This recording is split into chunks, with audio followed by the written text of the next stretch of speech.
unakaribia. Mimi naitwa MC Power aka Rubani, niko hapa kwa ajili ya kupeleka kwenye sehemu ya 27 ya simulizi yetu ya Emily, ikiwa bado ni season 1, lakini nitakupitisha kwa uchache kwenye sehemu ya 26 pale tulipoishia wiki iliyopita, na kwa upendo mkubwa kabisa, kwa moyo mkunjufu, nami niseme na ukunjua vyema kukuambia karibu sana, ili tuende pamoja sawa sawia sanjari. Unaweza kuniandikia ujumbe wako mfupi kupitia 0787 41 9354. Niandikie ujumbe wako mfupi kupitia 0787 41 9354. Niambie unaitwa nani, unanisikiza ukiwa wapi, na jambo gani unaweza kushare na mimi leo kwenye simulizi hii ya Emily, ikiwa ni sehemu ya 27. Na wacha nikupitishe kwenye sehemu ya 26 kwa uchache pale tulipoishia wiki iliyopita. Utakumbuka kwamba Emily akiwa bado yuko kule porini na yule mzee Patel bosi wake, mambo mengi yalikuwa yametokea, na baadaye ilifikia hatua anatakiwa kufanya maamuzi, achague moja kati ya mambo mawili, ambapo aliambiwa na yule kiumbe aliyetokea pale kama wale watu wa kale, jitu refu lililokwenda hewani, miraba minne, akiwa amevalia mavazi ya kizamani kama magome ya miti, na alimwambia kwa sababu tayari umeshakuja hili eneo, hili ni eneo la sadaka, hili ni eneo la mizimu, hili ni eneo ambalo hutaki kuondoka hivi hivi mpaka maamuzi yafanyike. Aliambiwa achague moja, aidha auawe ama kutolewa sadaka, na sadaka ambayo anatolewa ni kwamba ndugu zake wanaweza wakaupata mwili wakiamini kwamba ameshakufa, kwa sababu wataupata mwili ukiwa hauna pumzi, na atazikwa, lakini yeye kwenye uhalisia atakuwa hajafa bado, na ataachiwa hali ya kunengeneka na kuteseka, kwa sababu nafsi yake itakuwa inatatarika ikiwa inashuhudia kila jambo linaloendelea. Yani kwa mfano, aliambiwa unaweza ukawa unaona msiba wako wote kuanzia mazishi, unaona kila kitu, lakini huwezi kuwafikia hao watu na hawawezi kukuona. Utaishi hivyo maisha yako yote. Moja. Mbili, chagua moja. Uzao wako, ikitokea umepata mtoto wa kiume, basi huyu mtoto wa kiume atafanyika sadaka, na sadaka yenyewe sio kuuawa. Hapana, sadaka yenyewe ni huyu mtoto atageuzwa kuwa ni kijana wa kiume anayeshiriki mapenzi ya jinsia moja, ili kuweza kukamilisha sadaka hiyo. Chagua moja. Emily alijikuta kwenye wakati mgumu sana, maskini ya Mungu, asielewe nini cha kufanya, na wala sio kwamba alienda kutafuta utajiri. Amejikuta amepelekwa tu na mzee Patel ambaye ni bosi wake. Sasa nini kinaendelea leo kwenye sehemu ya 27? Karibu sana, mimi naitwa MC Power. Unaweza kunifollow kwenye akaunti zangu za mitandao ya kijamii. Pale Instagram ni MC_PowerTZ, yani andika MC acha nafasi, andika POWER halafu TZ. Njoo kwenye TikTok, andika MC Power Contents, andika MC Power Content, utanipata pale. Ni follow kuonesha upendo wako. Mwenyezi Mungu akubariki sana. Sisi tunaitwa Mjini FM. Njoo pia kwenye YouTube channel yetu, inaitwa hivyo hivyo Mjini FM, ili kusubscribe na kuweza kupata taarifa zote pamoja na muendelezo wa hii simulizi ya Emily. Karibu sana. Usisahau kwamba nakupenda kweli kweli.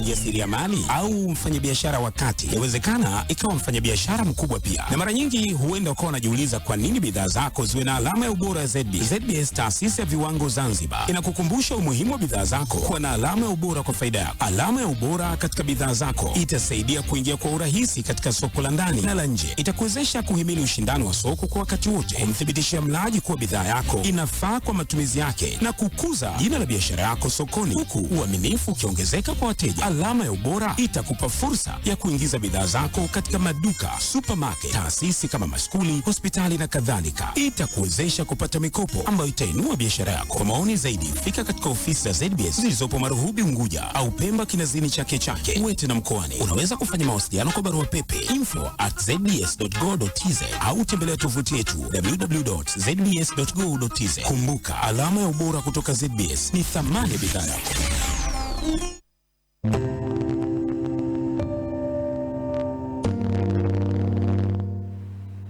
Nilijikuta kwenye hali ya huzuni kubwa sana, nikiwa natokwa na machozi, nikijiuliza maswali mengi. Kwa nini mzee Patel ameamua kunifanyia hivi?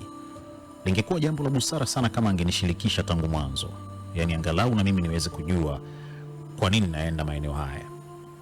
Maskini ya Mungu, kazi yangu ni dereva tu, ambayo ndio nimesomea, na mimi nikiwa kama dereva nimekuwa nikitimiza majukumu yangu. Sijawahi kutamani mali ya mtu yoyote zaidi ya kutamani kupambana kufanya kazi kwa bidii ili niweze kufanikiwa na kuisaidia familia yangu. Kwa nini naingizwa kwenye jambo ambalo sina maamuzi nalo?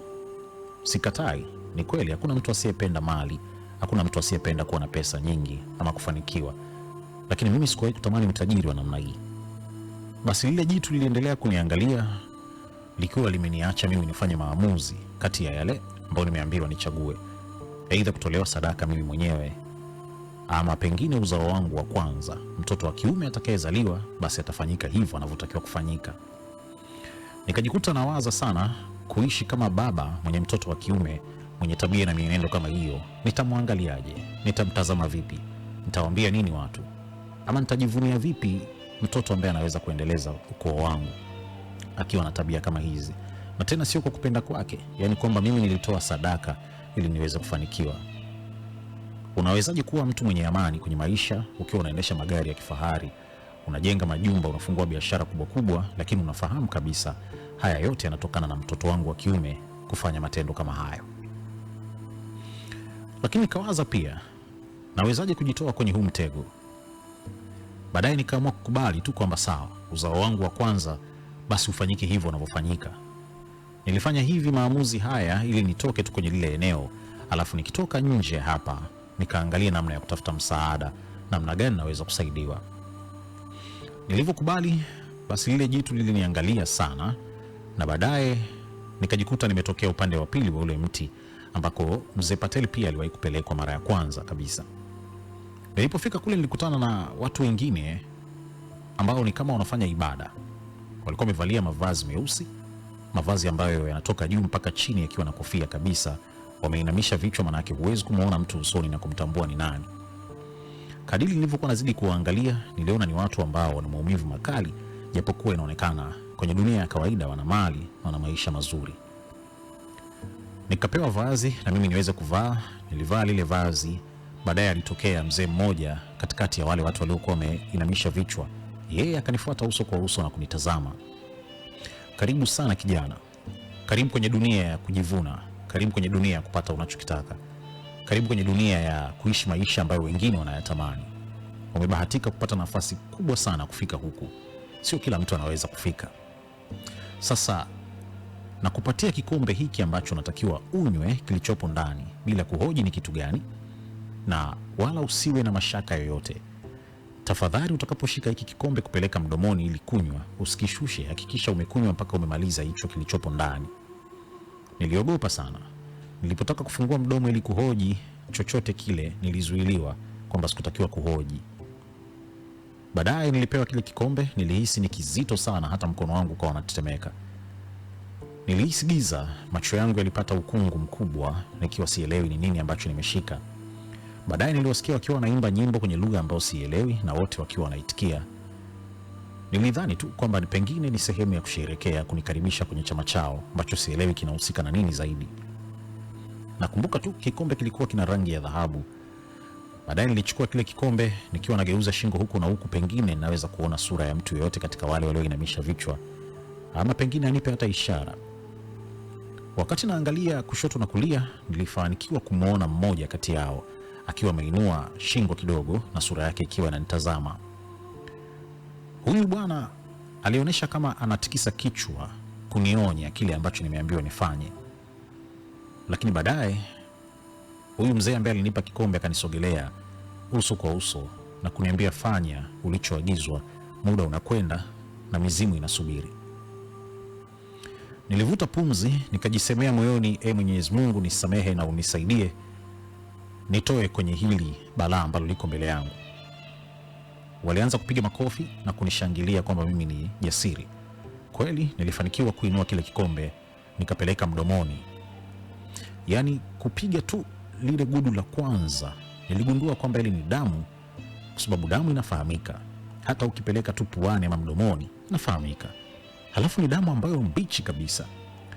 Niliogopa sana, lakini nikakumbuka maagizo niliyopewa kwamba ukishapeleka mdomoni hakikisha kikombe kinashuka, hicho kilichomo ndani umekimaliza tayari.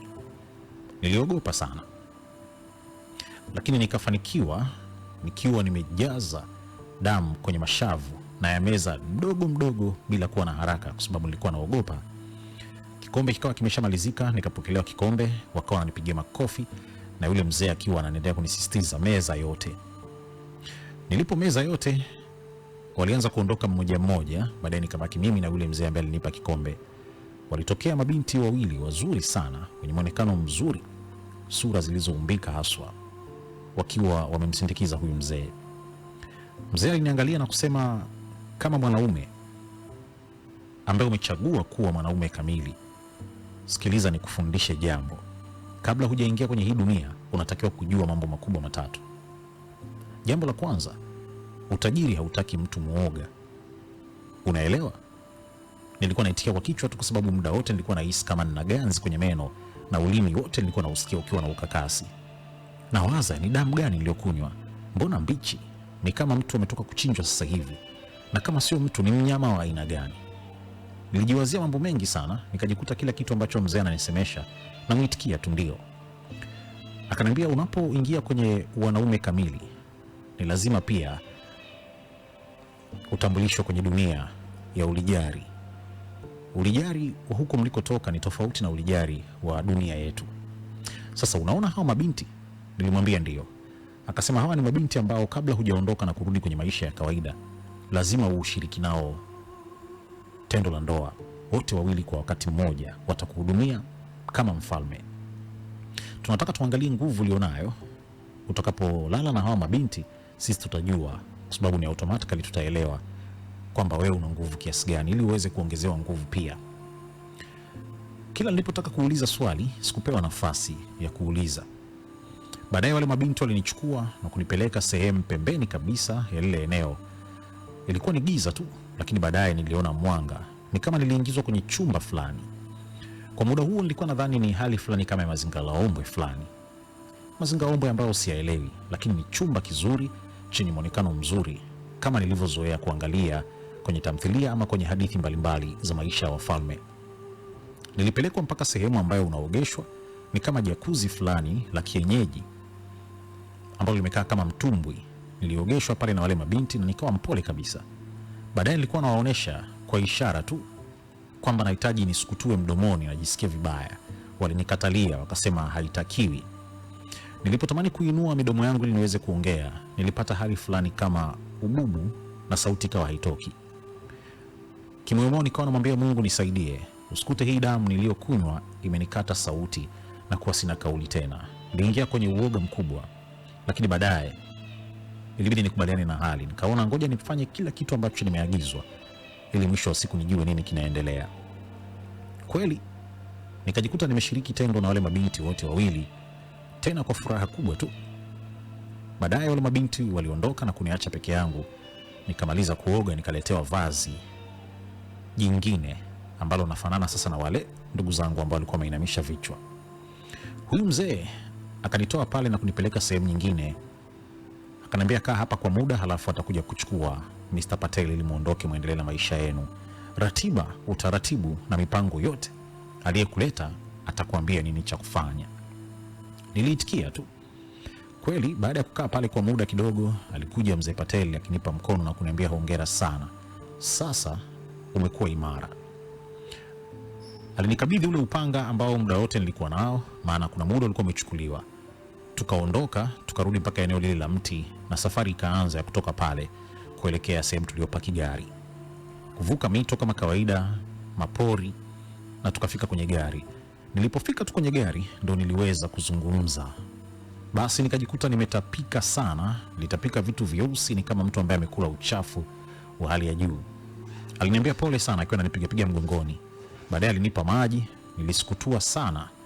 Baadaye nikamuuliza, samahani mzee Patel, na maswali mengi sana, lakini kabla ya maswali yote haya, ningetamani kujua kile kikombe nilichopewa, nafahamu kwa uhakika 100% nimekunywa damu. Ni damu ya mnyama gani?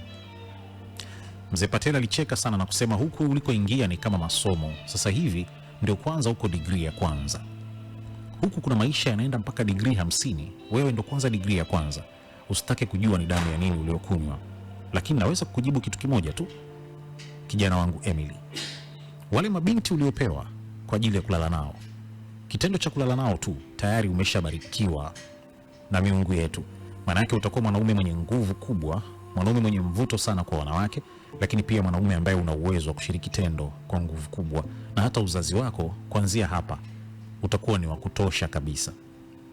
Nilimwambia mimi sina haja ya kupata watoto wengi, kwa nini mnaniongezea nguvu ya kupata uzazi? Alicheka sana na kusema, degree ya kwanza kumbuka, nimekwambia unaenda safari mpaka kufika degree 50, jambo ambalo litahitaji utoe sadaka za kutosha. Nadhani umeambiwa kwamba utajiri hautaki uoga. Nilimwitikia ndio. Basi elewa ni hivyo, na pengine leo inaweza kuwa ni mara yako ya mwisho kuniendesha mimi.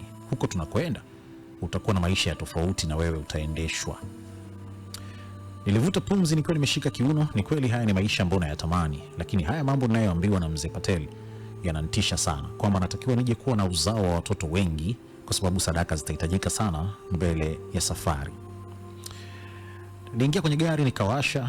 Mzee Patel kama kawaida yake alishusha siti ya gari na kulala usingizi kabisa ili mimi niendeshe gari. Nini kitaendelea kwenye simulizi hii ya Emily kwenye sehemu ya 28? Ndio kwanza kumeanza kuchangamka. Mambo ni mazito kweli kweli, hakika dunia ina mambo yake. Usikose kujiunga na mimi siku ya Alhamis pale ambapo nitakuja kuletea sehemu ya 28, lakini before nimalize naomba nikapitia ujumbe wako mfupi bila hiana yoyote na moyo mkunjufu. Nasema hey hapo studio, hujambo MC Power? Da, Emily Mungu amsaidie tu. Anaitwa Mama Faa kutokea Mwera. Haya, shukrani sana. Anasema du, mbona huyo kaka ameingia pabaya? Hello, mambo, naitwa Mrs. Josh kutokea Kivule, napenda sana roundabout. Haya, shukrani sana. Huyo anasema kaka, sasa hilo likiumbe halina madhara kwa kijana. Maana hapo anaitwa Zube, yuko Kinyerezi. Haya, shukrani sana Zube. Kwa majina ninaitwa Love kutokea Malamba Mawili, mkoa wa Dar es Salaam. Emily akae kwenye msimamo wake na Mungu amsaidie. Nawapenda sana hapo studio. Shukrani sana, tunakupenda pia. Huyu anasema jina ni Betina, tuko pamoja MC. Haya, shukrani sana.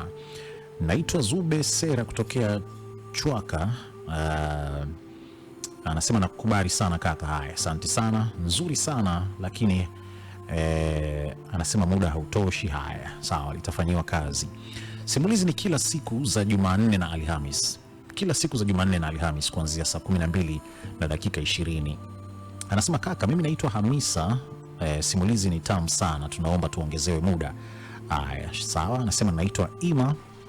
Kaka tunakupenda, watu wa Matombo. Haya, shukrani sana kutokea Matombo. Mwenyezi Mungu awabariki. Habari za hapo mjengoni MC Power, mnatisha. Anasema nituangie nyimbo ya Professor J. Jina langu Adam kutoka Zanzibar. Mwenyezi Mungu akubariki sana yeyote ambaye tulianza pamoja mpaka sasa. Kila jambo lina nafasi yake. Kesho pia ni siku. Mimi naitwa MC Power. Hapa ni Mjini FM 92.5. Enjoy the rest of the day. Tukutane hapo kesho.